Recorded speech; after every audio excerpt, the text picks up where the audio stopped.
Most large-scale transformations fail. About 70%, according to McKinsey. When it comes to large-scale agile transformations, I think the number's closer to 80 or 90%. I'm on a mission to get that number down dramatically. Stick around and I'll talk about how.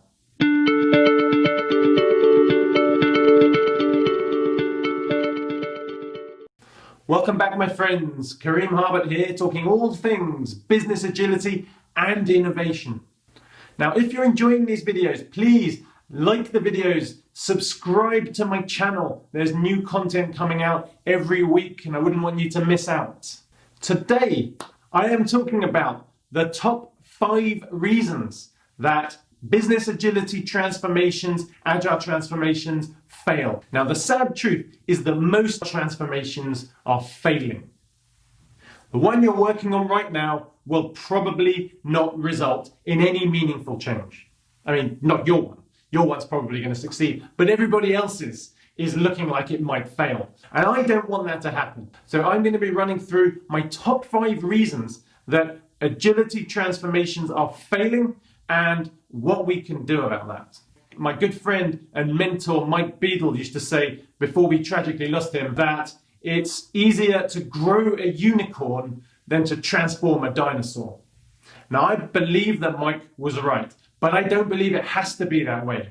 I think we can change the way we approach change, and I think with these top 5 reasons that transformations fail, we can take steps to prevent those. We're going to see much, much more in terms of success and agile transformations. So let's get to it.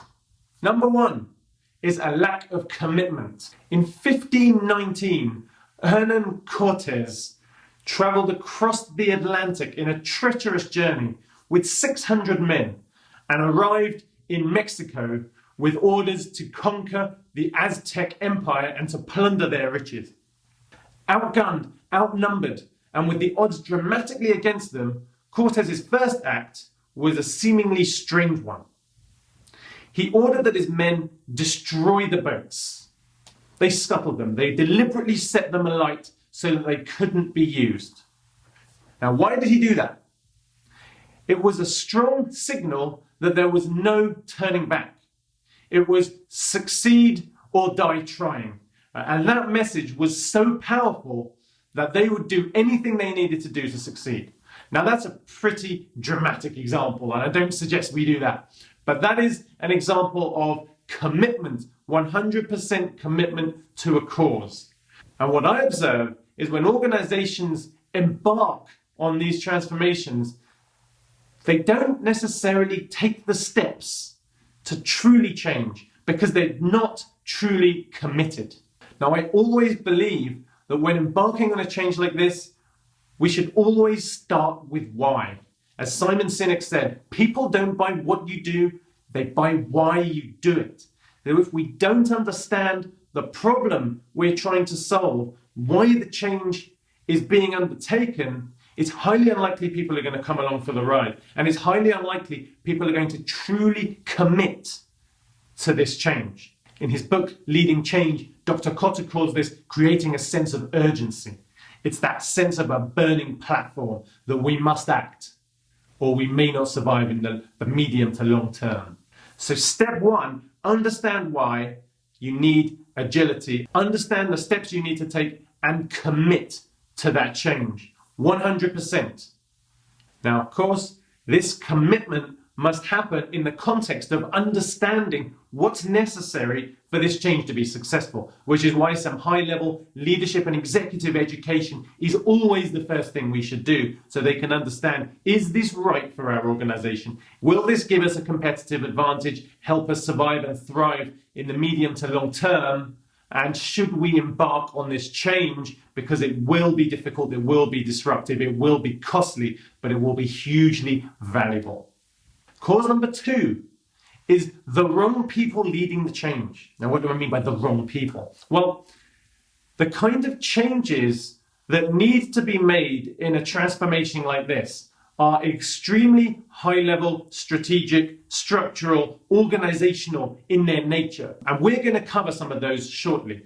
But what I see, what I observe is all too often, those leading the change are middle management. They are some kind of development manager or middle manager, normally in an IT or software department, but not always. And they're looking to improve the way they operate. They're looking to achieve this level of agility. But when it comes to making big structural changes, they don't have the authority to do that. And it hamstrings the change because we end up with impediment after impediment, blocker after blocker, of things that just cannot be overcome because the relevant authority is not there in those leading the change.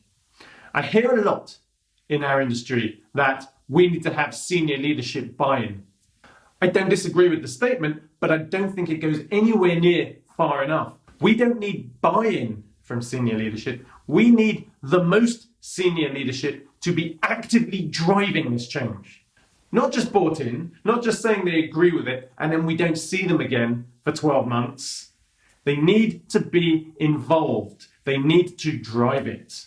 Otherwise, the big structural changes will not be able to happen. These key enablers to agility won't happen because those driving the change won't be able to make the relevant changes. Now, it has to come from the top. Now, I understand that top-down imposed change can feel a little uncomfortable for people, and it doesn't need to be that way. We, of course, want bottom-up change too, and we want to bring people along, and we want to inspire people to come along for the ride. But those big-ticket changes that we're about to talk about can only be made at the highest level, and as such, they need to be the ones driving the change. And again, Dr. Cotter would call this the guiding coalition to remove those obstacles. It's absolutely vital that the right people are not just involved, but driving this change. And that has to be at the highest levels of the organization. Which brings me to cause number 3, middle manager resistance. This is extremely common. And it comes from the attitude of some in the Agile community that we need to do away with all managers. Right? That is absolutely not the case. Probably we will need fewer, and those managers will be doing different things.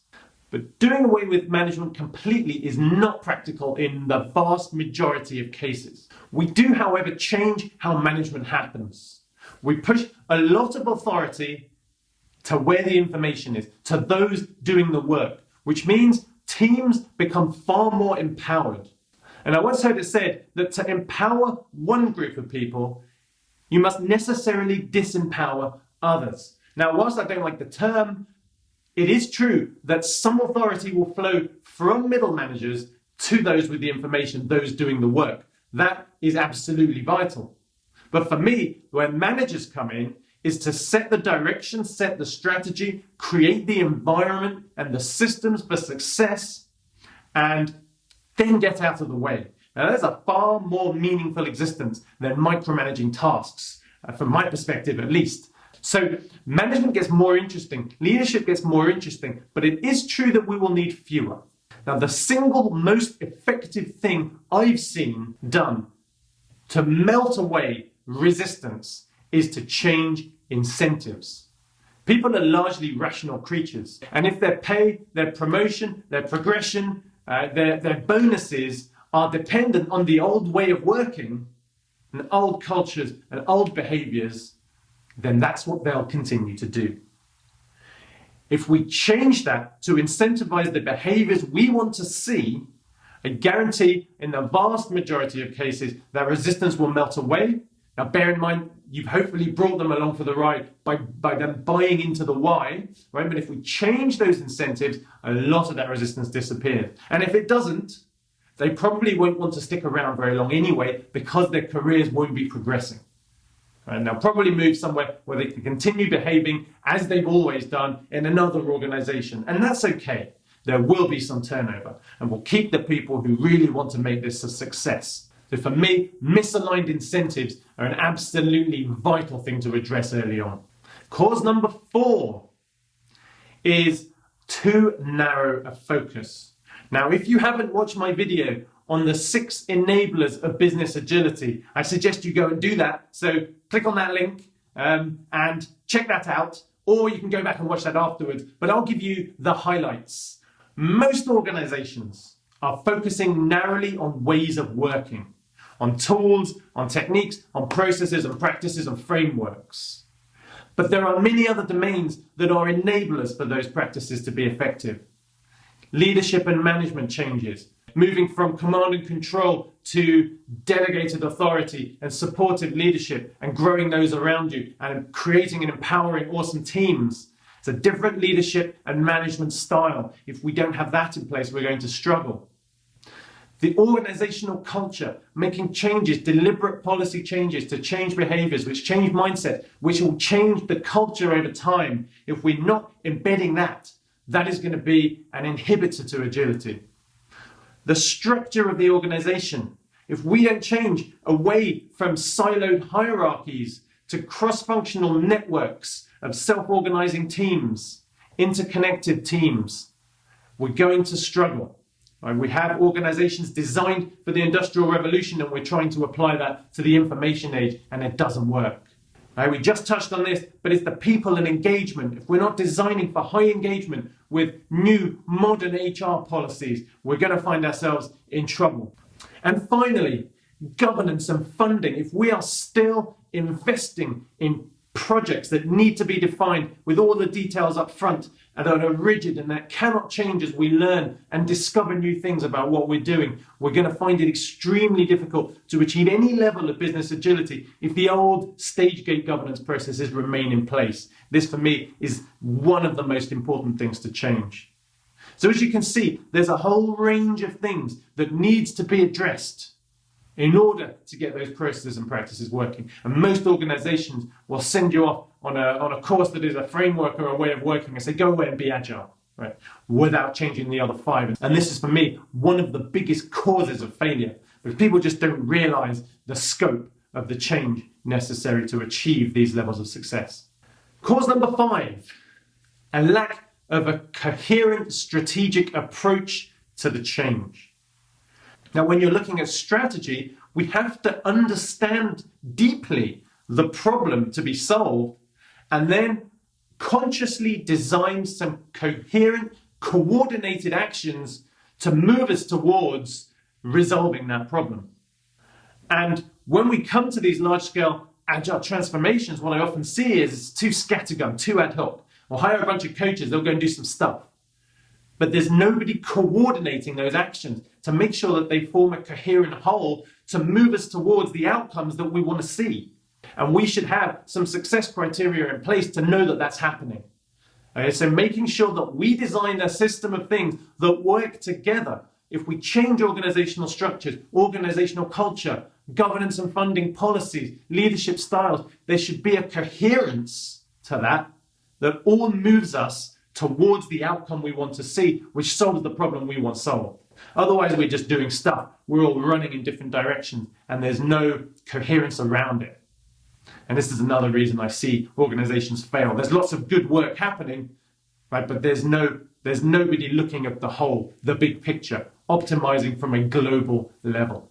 So there it is, the top 5 causes for failure of agile transformations. Now, if we address those, I think we'll see the number of failures decline dramatically. I would love to see that. I would love to see more success stories, case studies published, creating truly agile, customer-centric, employee-centric, incredible places to work that build great, innovative products for their customers. I would like to see more of that happening. I would love to be involved in that all the time, and that drives me. That's what gets me out of bed. So I really hope this video was of use to you. Coming up, I'm going to be releasing a video on the Business Agility Canvas, which is a tool that I've created in order to address some of these issues and to ensure that there is alignment and focus and structure around the transformations that are happening at the moment, new and ongoing. So look out for that.